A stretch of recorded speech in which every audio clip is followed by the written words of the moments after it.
Assalamualaikum warahmatullahi wabarakatuh. Kami calon guru penggerak Angkatan 9 Kabupaten Tasikmalaya akan melaksanakan demonstrasi kontekstual modul 2.3 coaching dalam supervisi akademik. Bersama saya Reza Asta Ramadona dari SMKN Manonjaya. Saya Ois Rosida dari SMPN 1 Atap 2 Bojong Asih. Saya Adi Ginanjar Pratama dari SNB 1 Karanglayan. Selamat menyaksikan.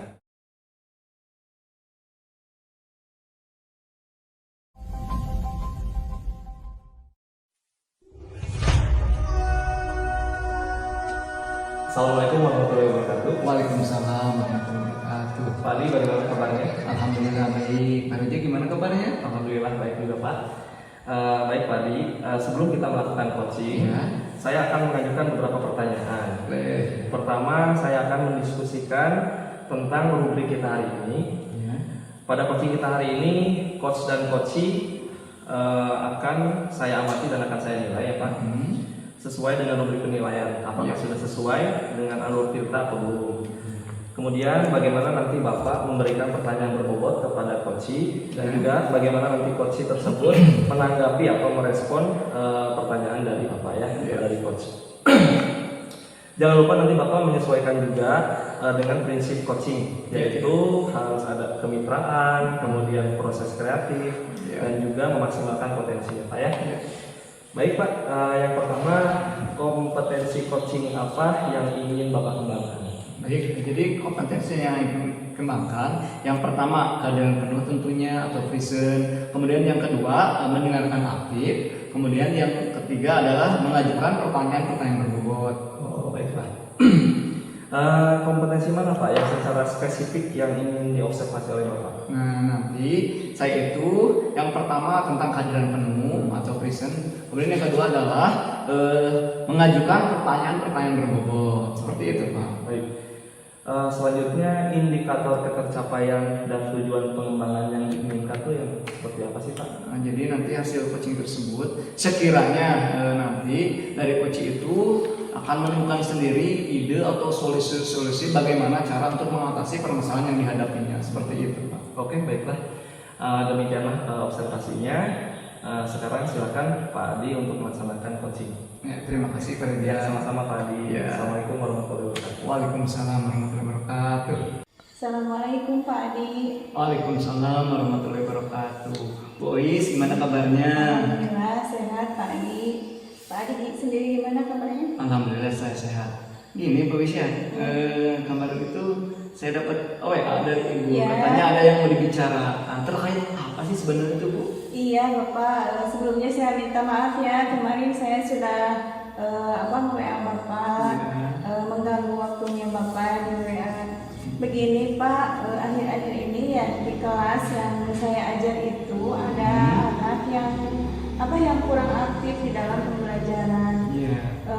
Ada yang tiduran gitu. Jadi anak-anak itu kurang aktif dalam pembelajaran gitu Pak. Ada yang tiduran ya.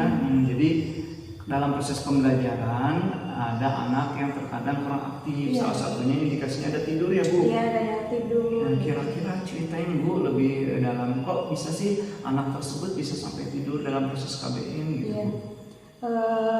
Mungkin karena model pembelajaran yang saya Oh seperti itu ya Bu. Jadi ketika proses pembelajaran Iya. itu ada anak kedapatan lagi tidur. Iya. Kok bisa seperti itu?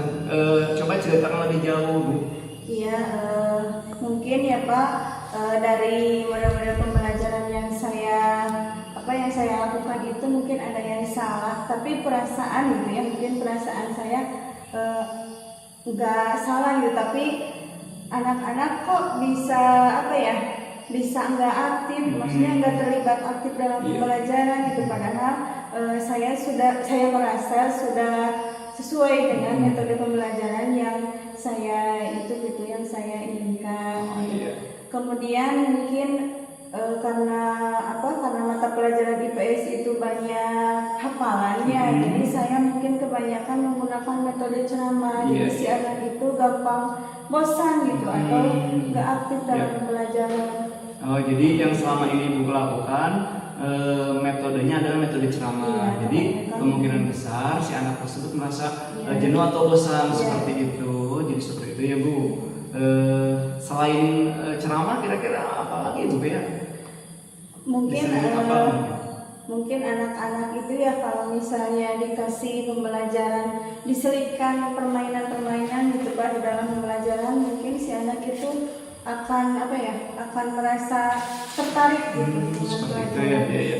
Baik Bu, jadi dari proses coaching ini kira-kira apa yang Ibu harapkan di akhir nanti seperti itu? Ya, ya tentunya saya ingin mendapatkan solusi atas permasalahan saya terhadap anak-anak yang kurang aktif dalam pembelajaran saya gitu Pak. Tentunya seperti itu Ya. ya. Jadi anak diharapkan lebih aktif dalam proses KBM. Nah, kira-kira dari skala 1 sampai 10 dalam proses KBM yang Ibu lakukan, skala berapa Ibu ya yang setelah Ibu lakukan yang kemarin itu? Mungkin baru ada di angka 6 Pak. Jadi dalam skala 6 Iya. cukup riskan juga ya kalau melihat dari angka atau poin 6. Nah, kira-kira nanti ke depannya dalam skala berapa ya Bu target untuk ke depannya Bu? Kalau saya sih inginnya di angka 9 saya.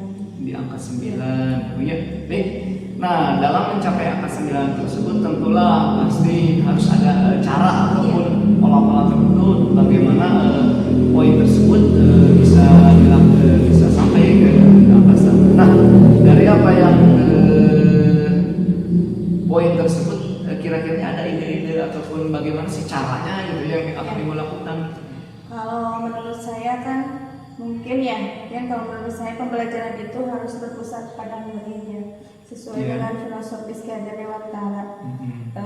Jadi saya akan lebih banyak mencari metode pembelajaran yang melibatkan murid-murid gitu supaya murid itu tetap aktif. Dan saya juga akan mencari model-model pembelajaran yang lebih menarik agar anak-anak semua itu aktif dalam mengikuti pembelajaran di sekolah sehingga anak-anak itu nilainya itu di atas KKM gitu, tidak ada yang di bawah nilai KKM gitu Pak. Dan saya juga akan menerapkan model pembelajaran jigsaw mungkin seperti itu, jigsaw. karena dengan jigsaw si anak-anak itu semuanya mungkin akan terlibat ya dalam diskusi seperti itu. Nah, itu kan ide yang sangat Iya. cemerlang sih sebenarnya. Iya. Jadi nanti Ibu itu mungkin modifikasi ataupun ada metode-metode tertentu atau yang baru kemudian menggunakan model khususnya di sini menggunakan jigsaw. Iya. Nah, itu tepat sekali Ibu ya. Nah, dari apa yang sudah Ibu sampaikan tadi, kira-kira strategi yang dilakukan untuk memperbaiki kondisi itu seperti apa Bu? Seperti yang saya katakan tadi ya Pak, saya akan melakukan model-model pembelajaran yang lebih menarik dengan cara menyelipkan speaking atau permainan di dalam pembelajaran atau mungkin bahkan dengan jigsaw seperti itu, karena dengan jigsaw semua anak pasti akan ikut terlibat di dalam pembelajaran itu. Mantap Bu ya. Dilihat daripada itu, nah kira-kira komitmen apa sih sekiranya yang dapat Ibu lakukan untuk mencapai tujuan itu? Ya mungkin saya akan konsisten ya, saya akan konsisten untuk menerapkan model-model pembelajaran gitu Pak. Jadi setiap kali pertemuan atau apa saya akan mencari model pembelajaran yang lebih menarik. Seperti itu. Baik. Kira-kiranya ada nggak orang sekitar Ibu atau rekan sejawat atau siapapun itu yang mampu membantu dalam proses rencana yang akan Ibu lakukan? Tentu saja Pak, ada rekan sejawat juga yang mungkin membantu menyiapkan. Jadi sebelum kita melakukan pembelajaran itu pasti ada segala alat-alat yang harus disiapkan. Tentunya rekan sejawat juga selalu membantu saya. Kemudian kalau misalnya di rumah misalnya ada si anak nih yang kurang aktif atau apa permasalahannya gitu, kita bisa komunikasi dulu dengan orang tua di rumahnya itu seperti apa, terus si orang tuanya jadi bisa membimbing anaknya juga di rumah gitu Pak. Iya. Mantap ya Bu. Semoga apa yang kita bicarakan ini bermakna bagi kita, khususnya bagi Ibu juga gitu ya. Nah, baiklah. Kira-kira nanti ke depannya setelah melaksanakan apa yang Ibu rencanakan, mudah-mudahan dengan ide tersebut mampu meningkatkan terutama dalam semangat belajar anak seperti itu. Ya, terima kasih ya. Gimana nih sekarang perasaannya Ibu setelah ada pembicaraan kita ini? Ya, saya setelah saya ngobrol dengan Bapak ada sedikit ide gitu. Ide untuk untuk memecahkan permasalahan yang saya hadapi. Terima kasih ya Pak ya. Saya tunggu nanti ya. Nanti kabari saya ketika sudah proses ataupun ide-ide tersebut diaplikasikan di kelas ya. Siap Pak. Mungkin cukup ya Bu sampai sini hari ini.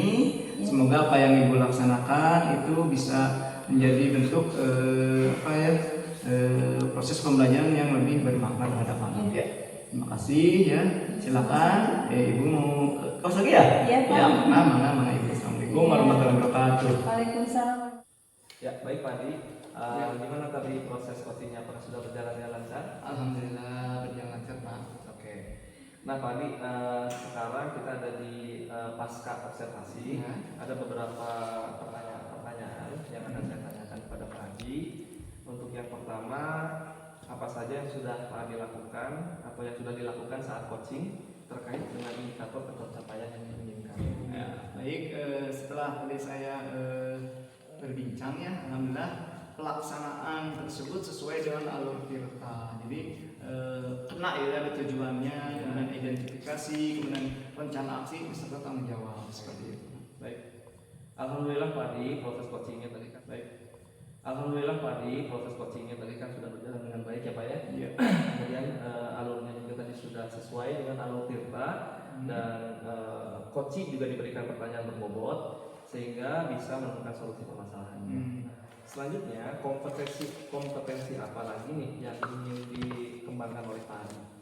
Ya, kompetensi yang akan kembangkan adalah dalam hal pertanyaan yang berbobot itu ya Pak.